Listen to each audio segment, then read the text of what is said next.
Welcome back to Plug and Pay, a talk show where we bring you the latest and greatest of global payroll. I'm Angelique, PaySal's head of content, and I'm here with Max, our head of service delivery. How are you doing today, Max? Excellent, Angelique. It seems like sunshine has found its way to the Netherlands, and I'm still buzzing from last week's PAYROLL Congress in Nashville. So I feel totally inspired and humbled to have met so many great domestic and global payroll professionals. But also happy to be back on the podcast with you. Yes, me too. And I was loving following along from afar. I didn't go to Nashville, but I was loving seeing everyone's photos they were sharing, and I'm sure it was a great time. It looked like it. So coming off of all the amazing fun we've had in Global Payroll Week at PayCon, we wanted to do something fun this episode. So what I have planned is to wrap up season 4, taking a look back over the last 2 years of Plug and Pay. And we're going to count down 5 top moments, some of the favorite discussions, and there'll also be a few bonus clips and bloopers in there along the way. So make sure you stay tuned until the end to hear those. So, Max, today you haven't heard these clips, right? You don't actually know anything about what I have planned. That's correct. Totally unprepared. Yes. So thanks for that. How does it feel to not have the control as a payroll person? Perfectly fine. Okay, great. So you're going to be reacting blind to these moments. I'm sure you'll remember majority of them. And we're going to be reminiscing about what's changed, what have we learned, and what we can actually take away from those moments. So I think it's only fair that we start right back with the first episode of Plug and Pay. And the person that our CEO, Mark Oliver Fiedler, interviewed is someone you'll all know, and it's our very own Max, who at the time was actually global payroll manager at Zoom. So this was pre-PaySal. Correct. So Max, are you ready to hear your pre-PaySal self? Anxious to hear the insights I hopefully share during that podcast. Yes. Anyway. Perfect. Here we go.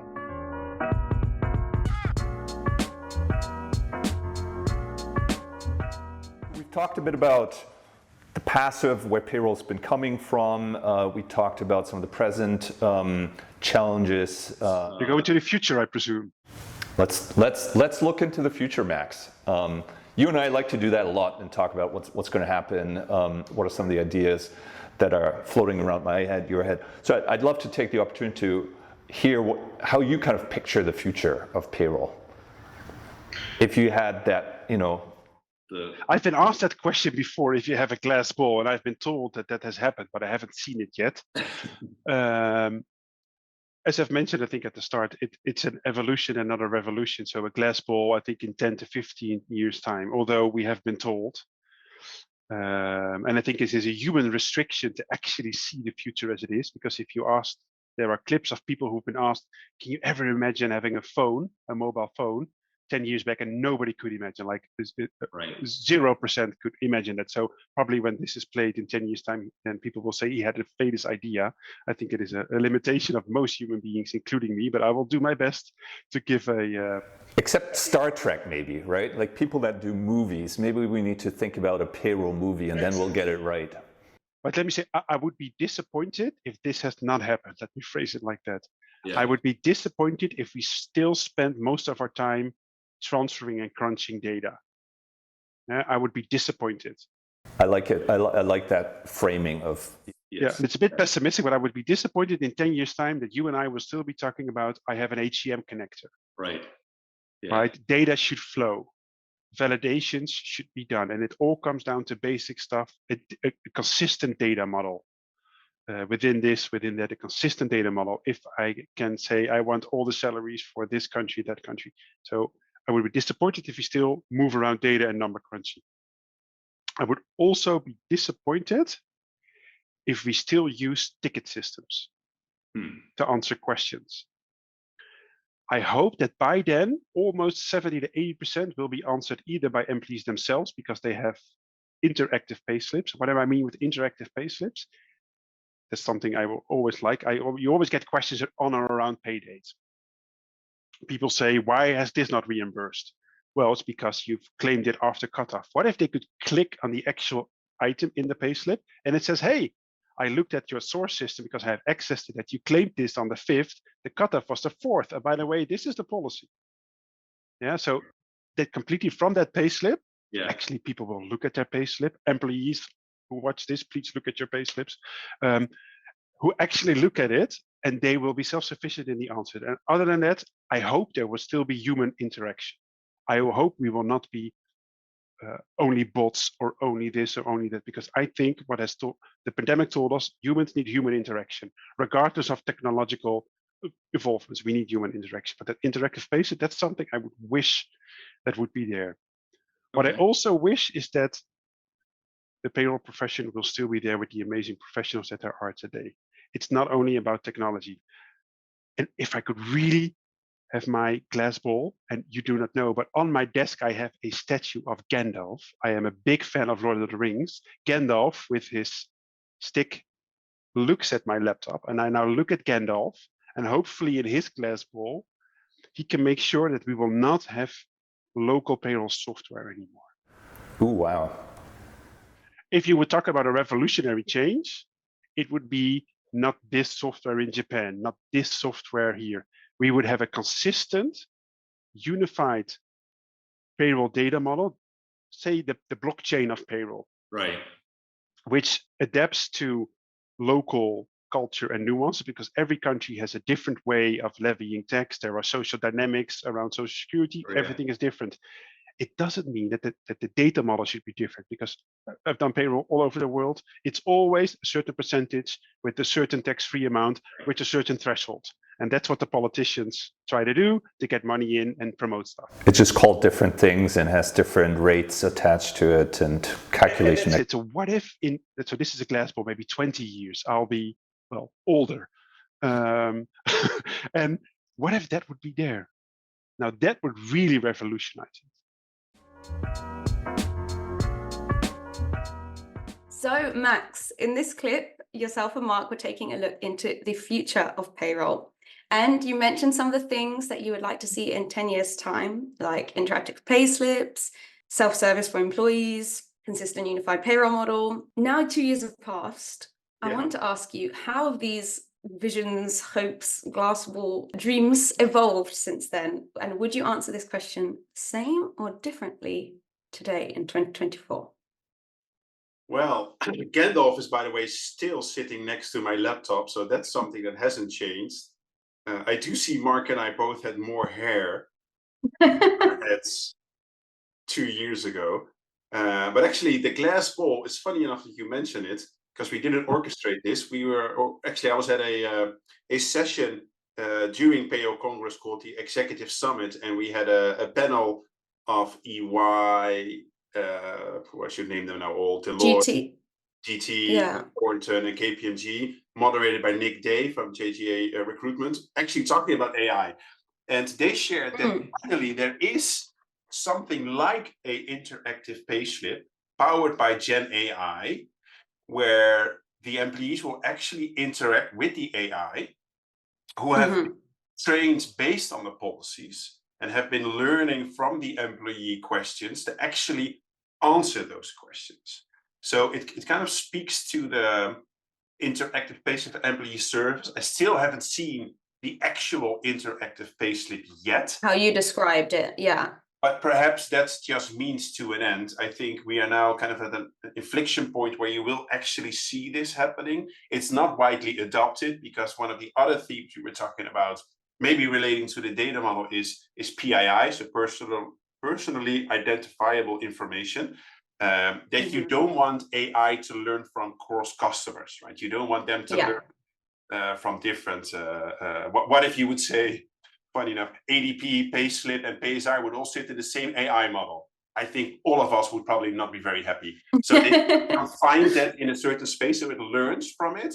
So this is going to be widely adopted. We're now 2 years into the 10 years. I would say by 10 years, yes, that is widely adopted. We ourselves are actively looking at incorporating that into our platform.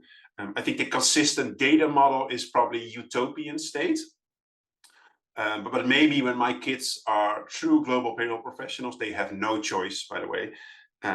Maybe they'll see a consistent data model, because I still believe it's possible But probably what hinders us is just human nature, Angelique. Look at the Yes. state of the world. I won't go into politics, but it would require everyone to agree and align on a data model. We can't even agree on how to go to climate zero, whatever that, right? So let alone a payroll data model. But it's been funny to see myself back being on the first podcast. Still, I'm happy that I did, because probably it was the first journey me moving into the world of Payzar. So that was great. Well, Looking we forward are to going what to we be have getting next. into that soon. Exactly. Yeah.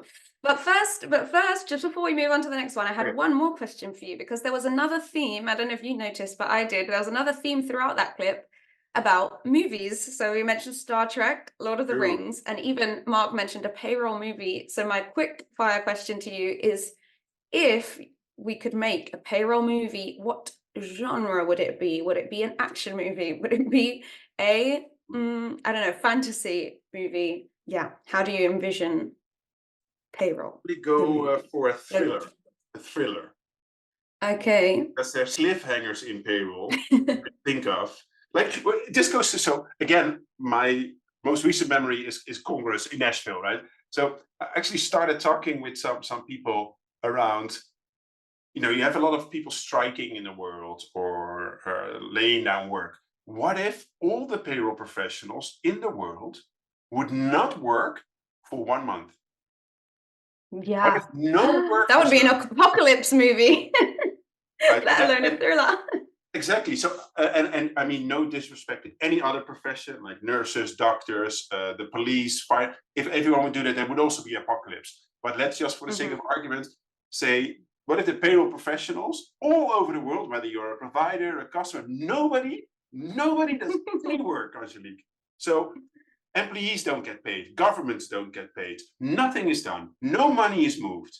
What would happen? That would probably be a thriller of a movie. I hate the idea of it, obviously, but I kind of love the idea of, I'd love to see that in a movie. What would actually happen? That would be the global payroll apocalypse. Exactly. So I'm going to now move on to the next clip. And next up, we're going to have a bonus clip, and this is from episode 10.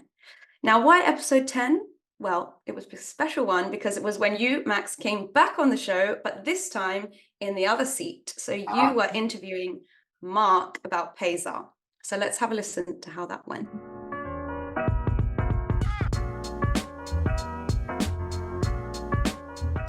Running a startup like this feels a lot more like, sailing a little dinghy where you feel every bump, and when the wind blows hard, you think, well, I'm going to capsize, versus, being on a big cruise ship where...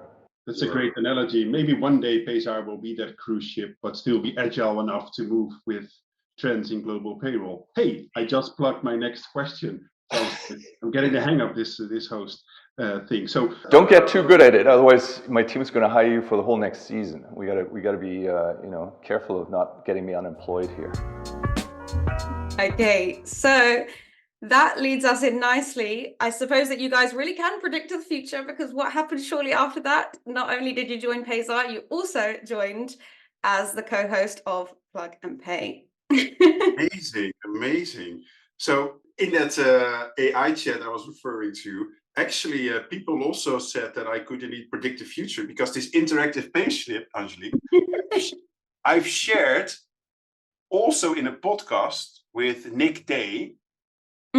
Was probably 5 years ago. So 3 years before I did the podcast with Mark. Okay. And now it's here. So anyone listening or watching, if you want any personal predictions, right? I mean, can you tell me the lottery numbers, Max? Funny enough, I always win in the casino when I play roulette. Yes, I never lose any money in roulette. Okay. So I have a little angel on my shoulder, but probably the other shoulder has a devil, because there's also stuff that doesn't go well. But no, it's so all jokes aside, stories aside, it's really great to see this. And I also remember asking Mark if he listens to Celine Dion while he's showering before he gets to work. Surprisingly, the answer was no. But I asked him to think twice, because it's all coming back to me now. But he then just said, "My heart will go on." So I still think there is a Celine Dion theme there. But no, it's great to be part of Payzar, the podcast. And ever since you've also joined, we almost started the same same time at PaySR. So I think great. True, which is almost a year now ago now, which is crazy. So we're going to be moving on to the next clip now, which is from episode 24. And that was with our lovely guest, Sarah Chasney. And we're going to be talking about something that both you and I are very passionate about, and that is finding fun in what you do. So let's take a listen to how to find fun in your payroll career. Let's do it.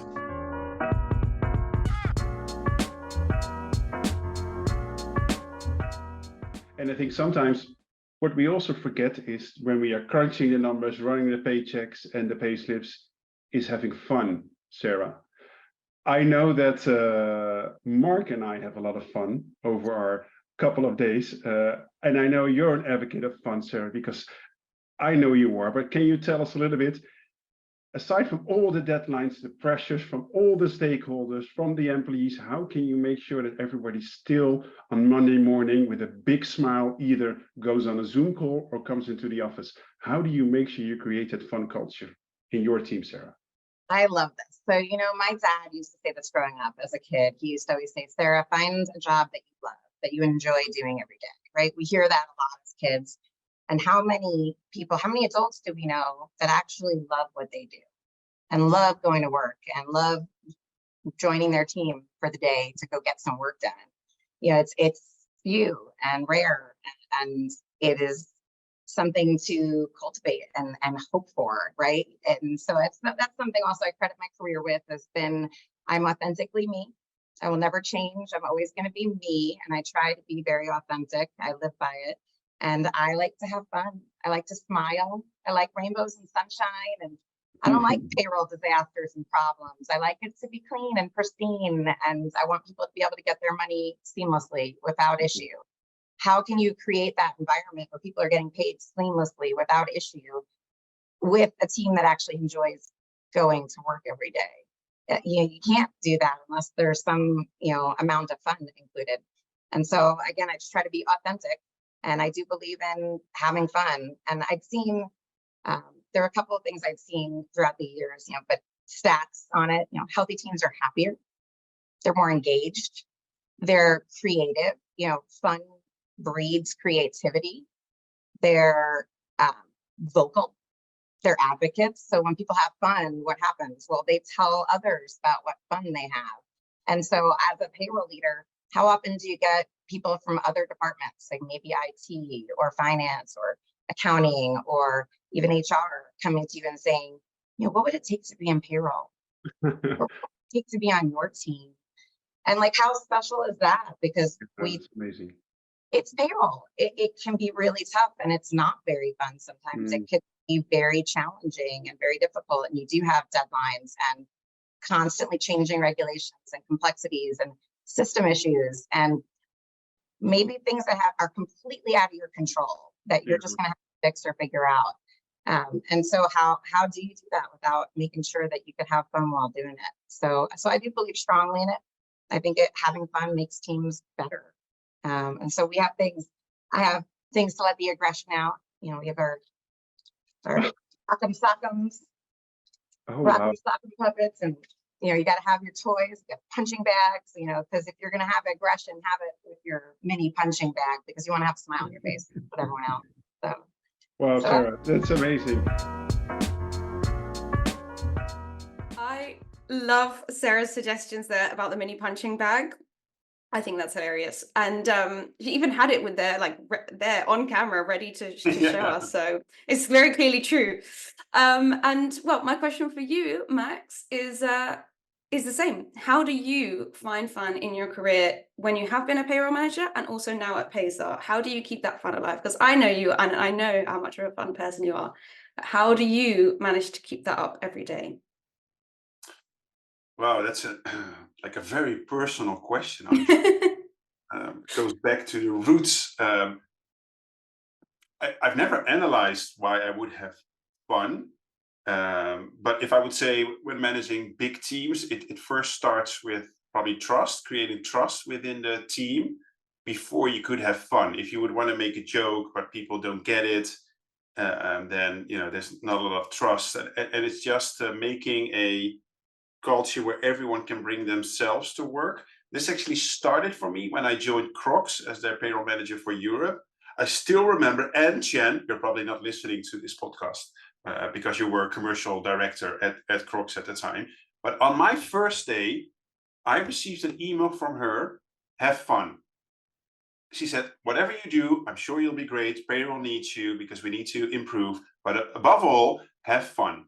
And that was at the time also kind of the branding was have fun. And I'm still very close to Crocs and to the brand. I think it might have changed me a little bit because I came from PwC. It's a great company, but let's say different culture than a brand, right? Yeah, can't wear them on your feet.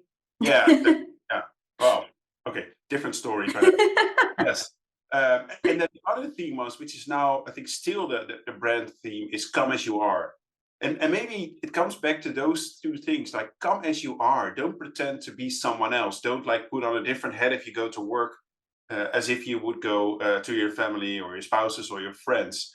And for me, I just always try to make everything very small and relative, right? If my daughter asks me, what do you do? I basically say, I write emails and I talk and I give presentations. That's in essence what I do. And with her asking me that, it makes it so small. We could get tangled up on an email or get all agitated. I'm like, what am I actually, if you step back, what am I doing? Right? I'm just nice way it's to also look at relative, it. right? Don't be so tensed. And then you also relieve kind of that pressure and just have fun. I'm known for Remco Groot, another guy at Shell. He said to me like that I have the unique ability to, in very tensed calls, like we were in big payroll provider RFP discussions, like all heated, and I would just land one joke and then suddenly break the tension. Yeah, to break the tension, because everybody is so worked up. I'm still like, everybody comes to work, whether virtually or physically. You want to do your job. You want to have a nice day, right? You want to get home, or when you close down your laptop and still be happy, and just treat everyone as your equal, regardless of title, and just make their day a little bit better. Maybe a personal anecdote, and Angelique, I have a motto. I want to touch the lives of one person each day that I don't know, to put an unexpected smile on their face, which could be just saying something to someone at the grocery store, or saying to someone at the school pickup, or if you have a delivery, just make one remark like, geez, you were really fast, or you're always this fast. Like, yeah, I am. And he has a pleasant conversation and leaves maybe the house. So I would encourage everyone, touch a person's life, make them smile, because it's only 2 minutes for you, but for them, it's a lasting memory. I agree with that. That reminds me of a personal anecdote too. I can't remember what it was. Recently, I ended up having an extra bottle of wine that I didn't expect to have on me, and actually gave it to a woman working in a train station, and it made her smile. It made her day. So I agree with that. Just something small can that's good. Have a lasting impact. So I definitely agree. I love to have fun in my role in PaySar. As you know, you often hear with me supporting the fun things that we're up to, like our payroll song for Christmas and all sorts of other projects, including this episode. So with that, we're going to move on to the next clip, which is from one of our live panels, and where we had not just 1, 2, but actually 3 panelists come and join us and to talk about how to bring payroll into the 21st century. So let's hear what they have to say.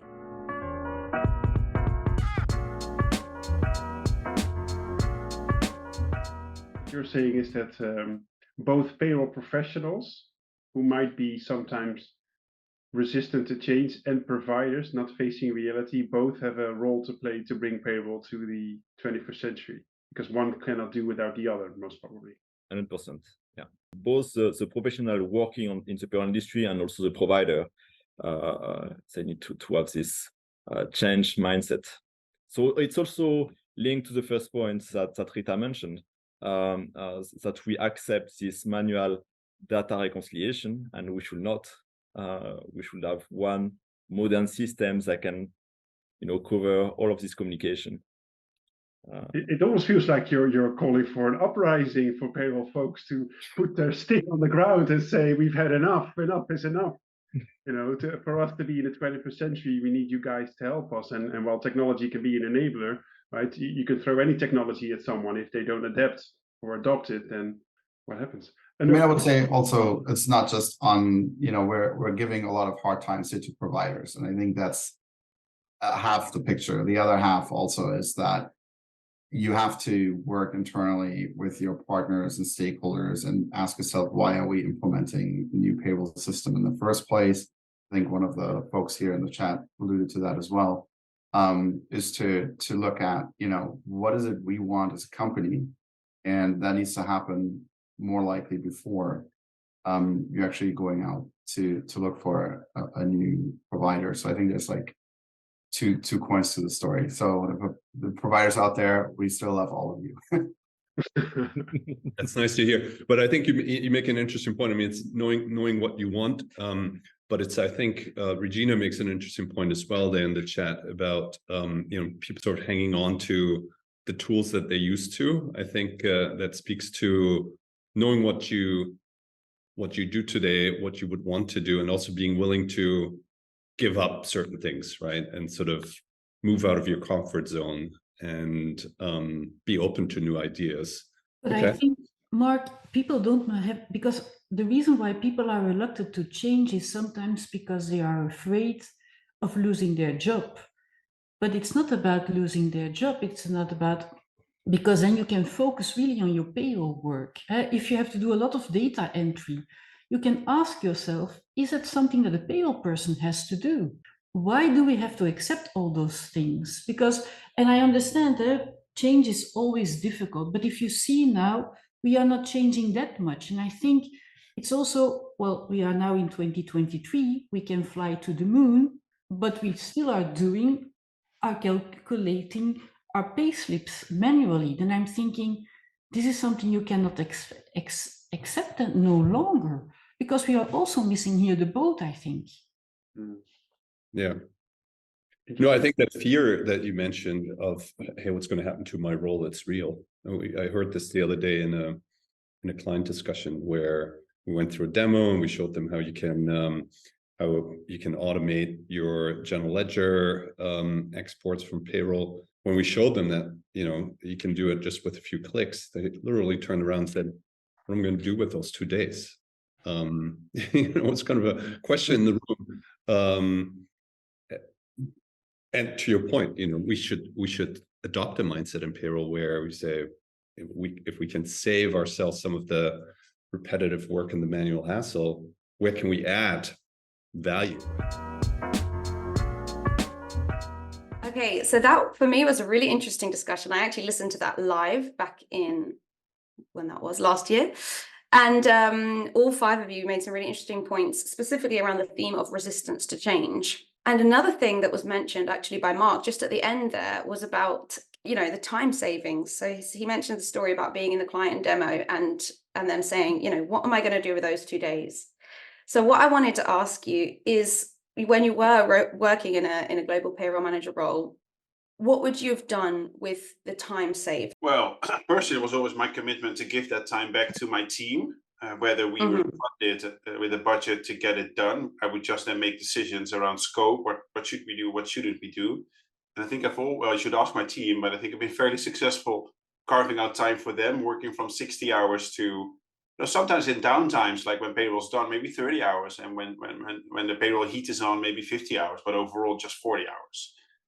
So that was my personal commitment. But what I would do, if I would be given back that time, is to have more time to not be on calls and not do emails, but think. Because sometimes you don't have the time to physically take a step back and think.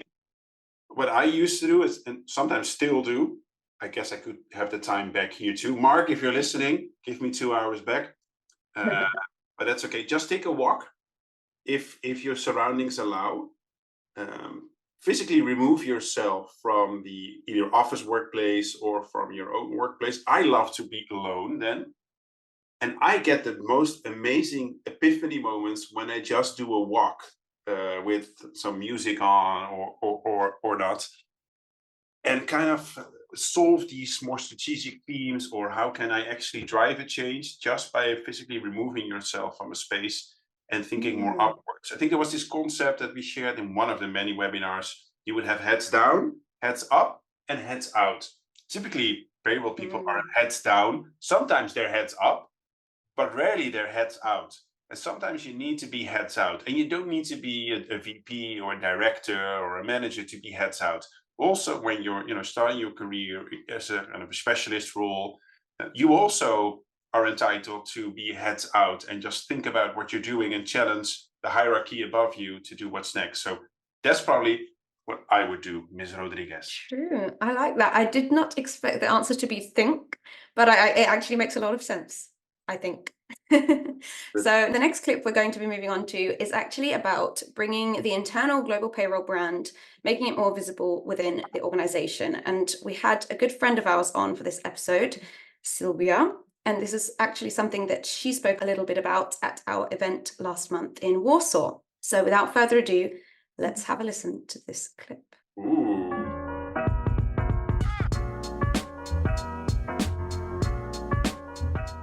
So again, communicating, this is the way how we handle information, this is how we mitigate risk, and in this way we contribute to ensuring that additional costs don't occur to the organization. What do you think?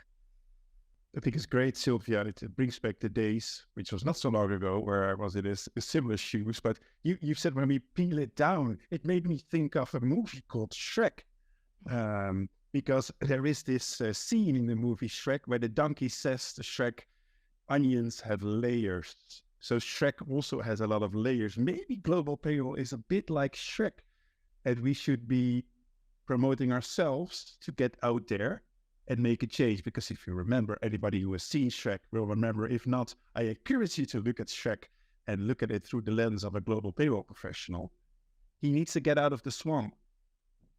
He needs to be comfortable being himself. He needs to be able to go to that Lord Farquaad in his big castle and tell them what's all about. And maybe then when he sees the Queen Fiona, who might be our HR friends or our other stakeholders, and let her see our true selves. And maybe then they will also reveal themselves, because in the end, Fiona is also kind of a Shrek. So what I'm trying to say here is we should probably move away from the table stakes, because everybody expects us to pay, right? Accurately, timely, every time. We've done that for hundreds of years, maybe even. So what do we tell others, like our stakeholders, whoever they are? What do we actually bring in terms of value to make them successful? And how do we change the perception of payroll from being a, as you mentioned, a back office, heads down type of function who rarely says, yeah, sure, we can do it. We have all the time in the world. And, compared to saying, no, we need to firefight, we need to get payroll out the door, we don't have time, we really don't want to challenge the status quo. You being a transformation manager, Sylvia, how would you transform that Shrek from the swamp to Shrek being a replacement of Lord Farquaad and marrying with Fiona in the castle? Yeah, so I would say the starting point would be developing a strategy and understanding what is the end state. I'd look at 3-5 years down the line, yeah? What are our priorities? And it wouldn't be a system that is a priority. It would be more around kind of qualities that we consider as valuable. Let's say we're looking at business continuity through having key person dependencies removed, or with centralized knowledge bases to support this. We're simplifying processes so that we don't have, let's say, language dependencies amongst people.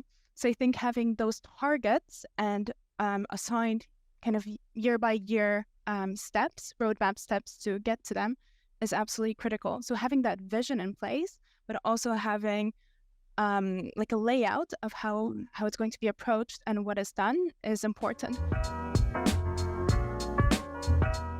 So Max, I loved your analogy there about Shrek. Now, it's actually one of my favorite DreamWorks films as a kid. And it actually got me thinking about my favorite character from Shrek, which is Donkey. Of course. So yes, I love Donkey. I love Eddie Murphy. So it got me thinking about how Donkey fits into the analogy. So I have a theory that I want to run by you and see what you think. Okay. So when Shrek first meets Donkey at his swamp, he initially sees him as an annoyance, right? Someone who's coming into his space, trying to change things. And he's like, no. This is how I've always done things. This is my swamp, my way. I don't need to change anything. right? And this reminds me a little bit about what we were talking about earlier about resistance to change. So this is the type of resistance we might see from global payroll teams about taking on new transformations or new technology. So as Shrek and Donkey spend more time together, Donkey helps Shrek navigate certain challenges within, his story and his relationship that he wouldn't have been able to do without Donkey, right? Because, and why is this? Because he helps him improve his communication and his collaboration, because Shrek is not he's more of a in his own space kind of person, and Donkey is out there and he's facilitating really smooth communication between Shrek and Fiona, right? So if you think about it like that, he wouldn't have been able to win over Fiona if it wasn't for his good friend Donkey, who was like a central communicator. Which is why I think Donkey in this story would be like a platform, like PAYROLL, that actually brings and facilitates communication between two different people, whether that's payroll teams like Shrek or the stakeholders like his love, Fiona, and brings them together in a smoother, more centralized way. What do you have to say to that? That was the mic drop. That is the pen drop. Wow, okay. So we probably need to rebrand our platform now to read Donkey and have Eddie Murphy do the demos. I think that would be great. No, I do. Should we get him on the podcast? He could stand in line waiting behind Brad Pitt and Angelina Jolie, while they're fighting, by the way. But no, I think it's a great analogy. Yeah, and Donkey is also like the weird one there. Like we've been since 2016 a disruptor, if you like, right? New kid on the block. We're not anymore. We're like established. Maybe you could take that analogy like Shrek. It might be the end customer, the international business. Fiona might be the provider, and Donkey sits in between them, and we bring the best of both worlds together, which also kind of aligns with our theme with the upcoming event in Dublin, that it takes two to tango. However, if you don't know how to tango, you might need a teacher, and a teacher might be Donkey. So I think you're onto something, Angelique. You might speak to the head of content at PAYROLL to maybe think of like a campaign. I think you're spot on. Yeah. Maybe we can, well, I don't know about the copyright claims. Maybe we can bring in some kind of Donkey theme into our upcoming comics. Maybe that's something else to think about. Okay, so that brings us down to our very last clip of the countdown. So are you ready to hear about another one of our live panels where we brought on two very special guests, Kira Rubiano and Sharon Tayfield, who I believe you were with last week in PayCon, right? Correct. You did see them over there. Amazing. So this has a really interesting discussion. It's a slightly longer clip because there were so many interesting points, and it is about why payroll will always need humans.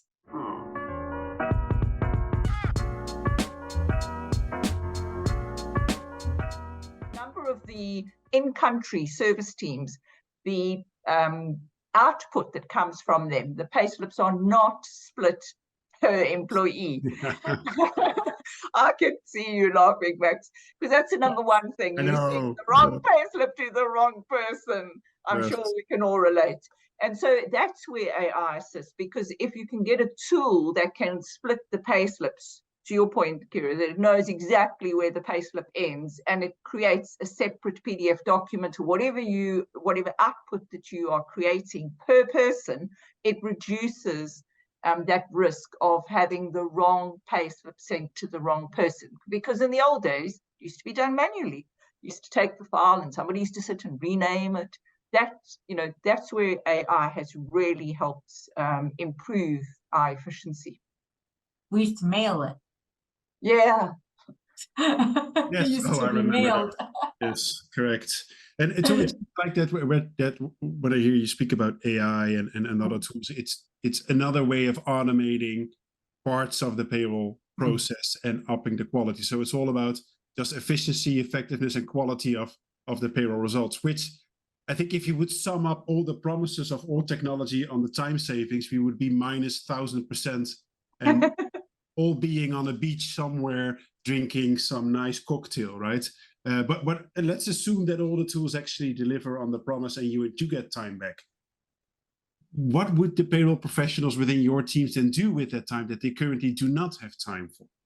I think one of the things is there is a lot of other extra added value that can be added. So you can look at, we all talk about it, we all dream of analyzing the payroll and providing further information to either your clients or if you're working in-house, to your leadership. Payroll has so much information in it. And I think at the moment, if you're not using AI to its full extent, your month is completely occupied with just getting the payroll processed. And so you don't have time to sit back and look at the data. I was going to say, the way I look at it, AI is,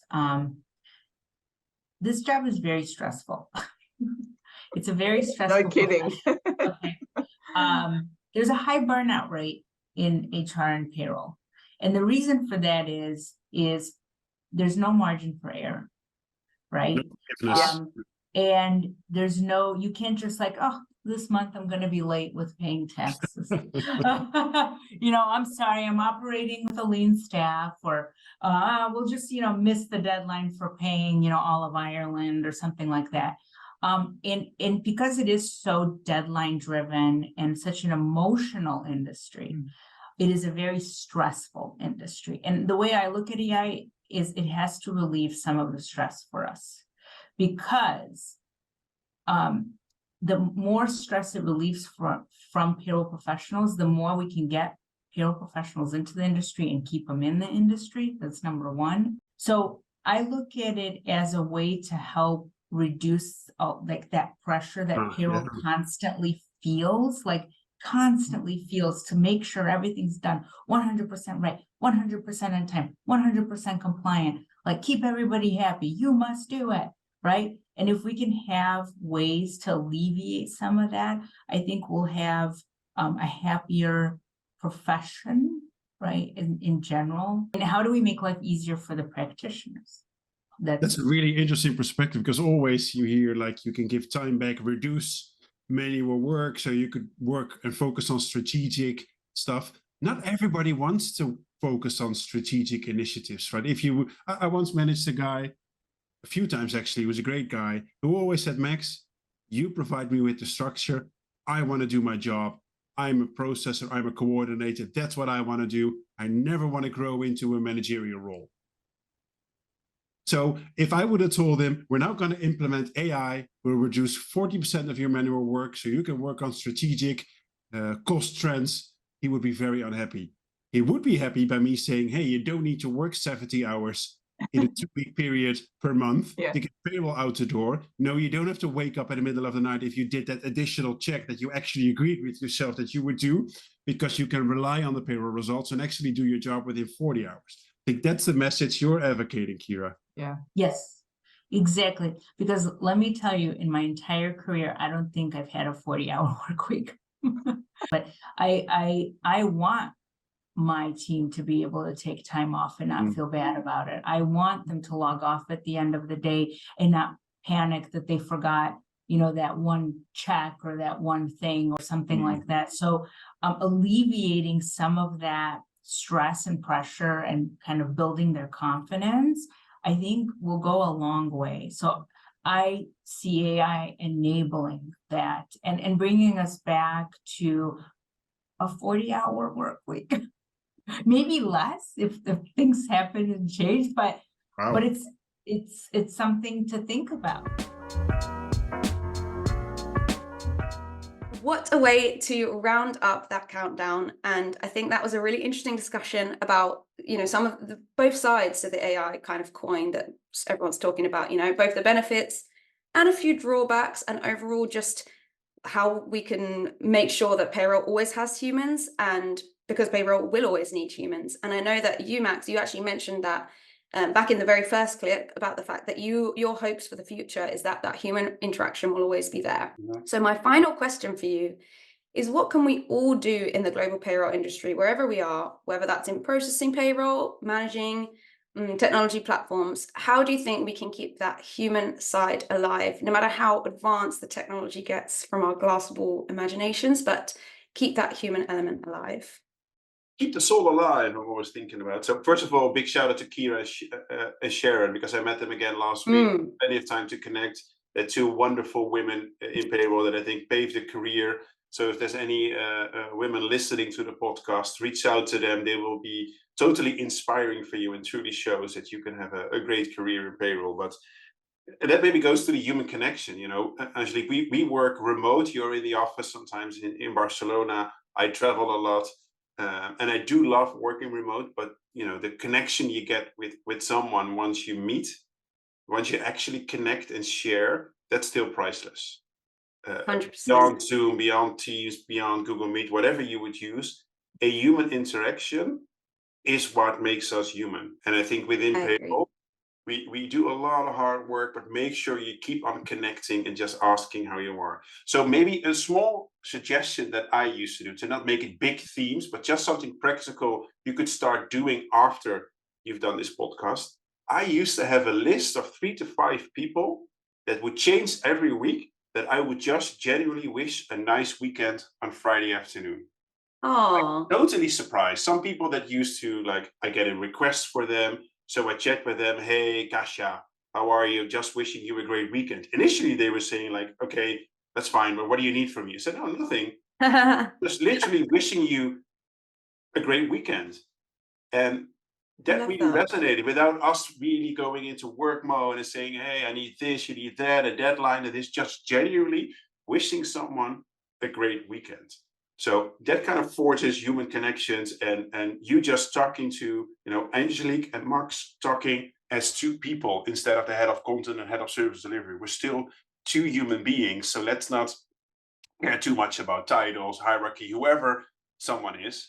Let's just make sure we are kind to each other and stay connected. So that would probably be my personal piece of advice, Angelique. I love that. And I definitely agree.